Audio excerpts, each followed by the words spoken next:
Voilà, nous allons suivre une vidéo, bon, un extrait de vidéo très très intéressant. Allons-y. Siècles et des siècles. Notre Père qui es aux cieux, que ton nom soit sanctifié, que ton règne vienne, que ta volonté soit faite, sur la terre comme au ciel. Donne-nous notre pain quotidien, pardonne nos offenses, délivre-nous du mal.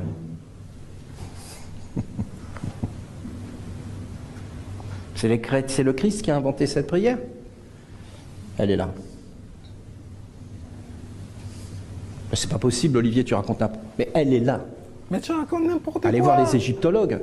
Ça, c'est le ciel, ça, c'est la terre. La haute et la basse Égypte. Écoutez, voyons, je sais quand même lire les hiéroglyphes. Olivier, t'as jamais appris, mais j'ai pas besoin d'apprendre. Il n'a pas besoin d'apprendre. Ouais, lui-même, il se moque en fait. C'est un sachant. Il vient, il dit, notre Père qui es aux cieux, que ton nom soit sanctifié. Et puis il dit, mais Olivier, tu n'as jamais étudié les hiéroglyphes, mais j'ai pas besoin d'apprendre. Je connais tout. Un sachant. Voilà un monsieur comme ça. Les gens, ça va prendre sa vidéo. Les kémites. Et ils disent, la prière de notre Père vient de l'Égypte antique. Vous faites pitié. Je vais vous jouer un autre extrait où vous allez trouver que ce monsieur-là, il joue la comédie. Franchement, c'est de la comédie.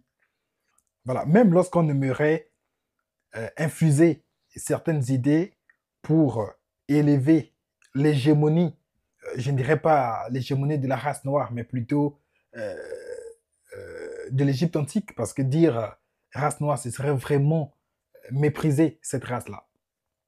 Franchement, pour le faire, il faudrait avoir assez de rigueur.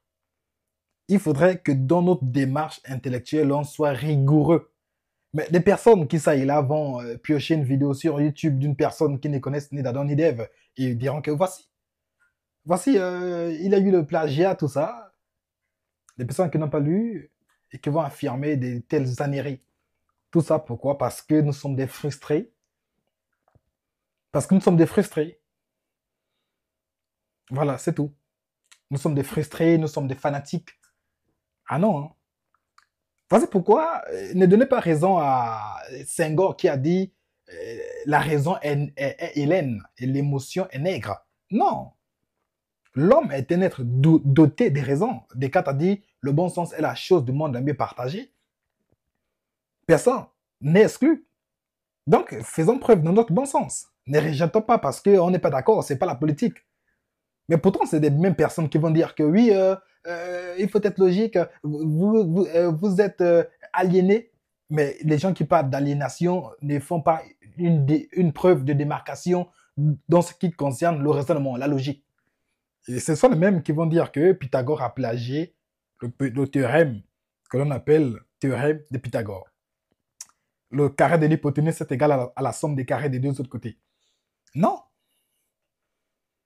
En fait, c'est quoi? En mathématiques, le savoir mathématique, c'est un savoir très rigoureux. Il faudrait le démontrer théoriquement. Il faudrait que la démonstration soit théorique, soit abstraite, pour que ce savoir soit validé. Autrement, ce serait un savoir expérimental. Donc, le théorème de Pythagore, bien sûr, cette relation a été utilisée 1000 ans avant Pythagore, en Mésopotamie, à Babylone.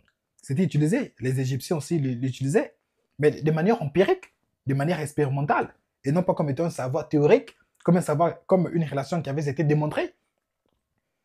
Tous ceux qui ont fait mathématiques savent que un savoir mathématique est validé non pas expérimentalement, mais théoriquement de façon abstraite. Et raison pour laquelle aujourd'hui on dit que le théorème il appartient à Pythagore parce que c'est lui qui a démontré le théorème, bien qu'il l'ait utilisé avant lui. Maintenant vous voulez, attendez, vous voulez qu'on puisse attribuer ça aux Égyptiens, aux Babyloniens, pourquoi? Non. Et Pythagore c'est le premier qui a initié le raisonnement mathématique comme on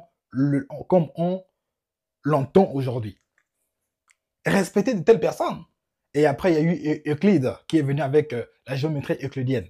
Mais l'école pythagoricienne a été la pionnière dans la démonstration mathématique de manière abstraite.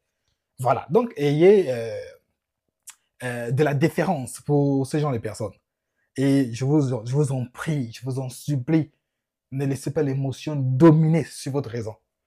Voilà. Même lorsque vous n'êtes pas d'accord, c'est pas de la politique, c'est pas...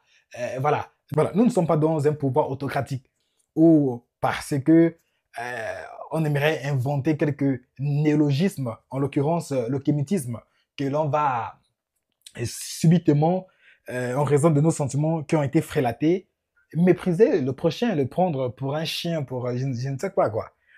Voilà, donc abonnez-vous, abonnez-vous. Voilà, donc likez, partagez et surtout abonnez-vous. Voilà. Peace and love, be multiply.